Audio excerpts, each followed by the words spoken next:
এদিকে এবারের ঈদে ক্রেতার খরায় ভুগছে রাজধানীর এলিফ্যান্ট রোডের জুতার দোকানিরা। রমজানের তৃতীয় শুক্রবারের দিনটিতেও বিশেষ কোনো ক্রেতার দেখা নেই।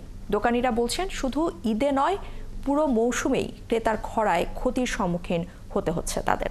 তবে কিছুটা ক্রেতার দেখা মিলেছে এলিফ্যান্ট রোডের পোশাকের দোকানগুলোতে। রাশেদ আনিসের প্রতিবেদনে বিস্তারিত। প্রতি বছর রমজান মাসে ক্রেতাদের উপচে পড়া ভিড় দেখা যায় এলিফ্যান্ট রোডের জুতার দোকানগুলোতে। তবে এবারের ছবি ভিন্ন।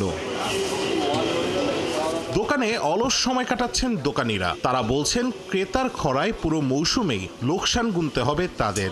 গতবারের থেকে সেল প্রায় দুই ভাগের এক ভাগই কম, মানে অর্ধেক হচ্ছে।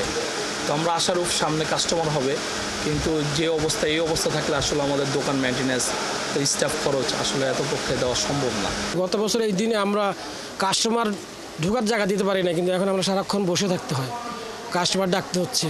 সন্ধ্যার পর আগে তো রাত ৩টা-৪টা পর্যন্ত আমরা দোকানদারি করতাম, এখন রাত 11টার পরে কোনো কাস্টমার থাকে না। ভয়ভীতি আছে, ছিনতাই, ঠ্যাক, এইটা সেটা অনেক ধরনের প্রলোভনই তারা আসে না আর কি।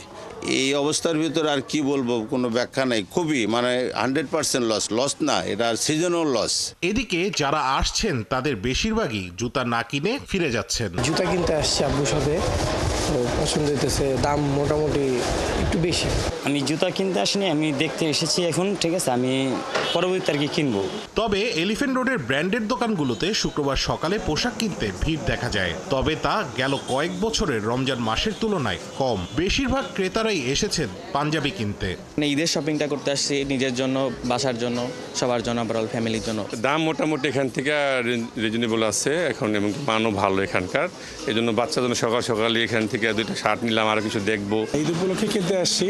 ম্যাক্সিমাম জায়গাতে আসলে প্রাইসগুলো খুব বেশি ভ্যারি করে না, যেটা দেখলাম রিজনেবলই আছে। দাম নিয়ে বিশেষ কোনো অভিযোগ নেই ক্রেতাদের। আর দোকানিদের আশা ঈদের দিন 7 আগে জমজমাট হয়ে উঠবে বিকিকিনি। রাশেদ আনিস, 71, ঢাকা।